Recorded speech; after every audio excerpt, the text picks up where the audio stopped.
because we should be shipping those weapons. And much more important than the bombs that are getting all the discussion is the JDAMs. Those are kits that turn smart bombs, dumb bombs, into smart bombs.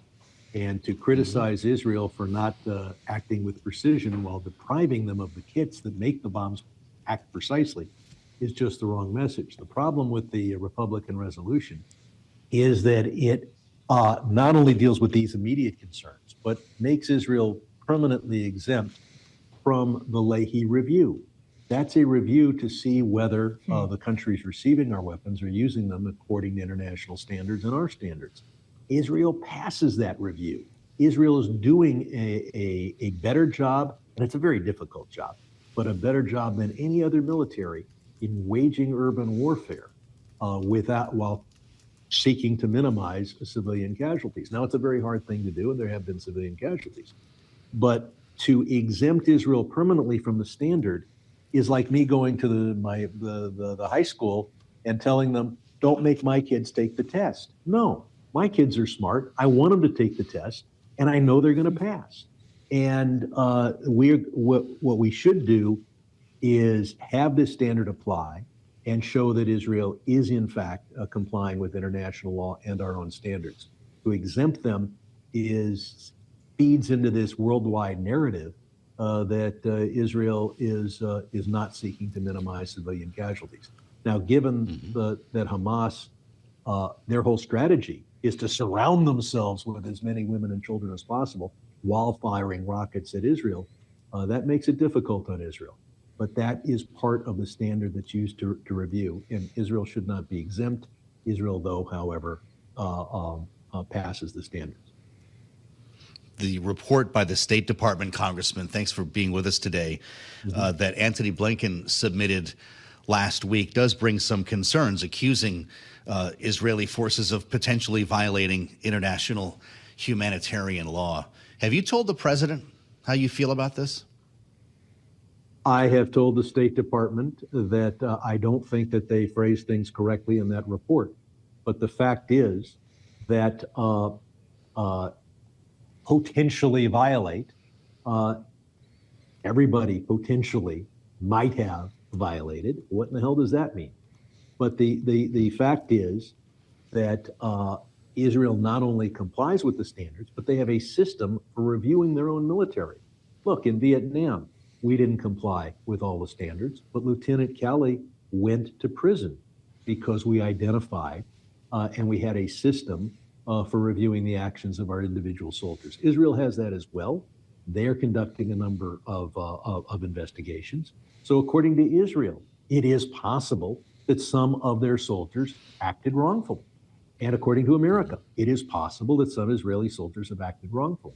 But that the Leahy standard isn't that you cut off weapons to an ally because some soldier may have acted wrongfully.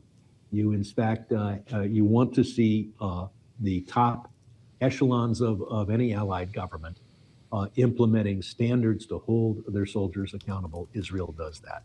And that's why the ratio of civilian to terrorist deaths in Gaza is actually considerably better than what we saw in Mosul and Fallujah. And we've got a very moral and very capable military force, and that's what we used in Iraq. Well, Congressman, it's great to hear your perspective on the issue of Israel's ongoing war with Hamas, given your seat on the House Foreign Affairs Committee. But you also have a seat on another committee, which we'll be focusing on here at Bloomberg tomorrow. House Financial Services will have the prudential regulators in front of you and your colleagues in a hearing.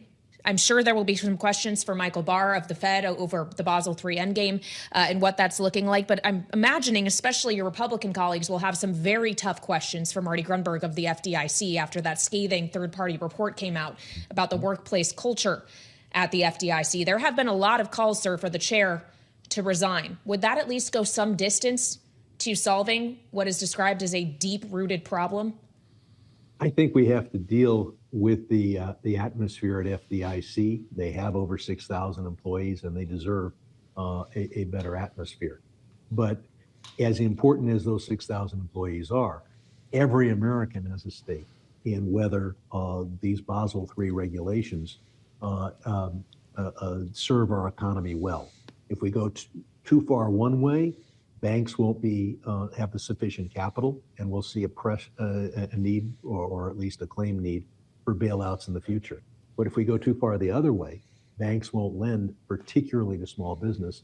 They'll just invest in treasury bills, and that will leave a small business without a way to get the funds that they need.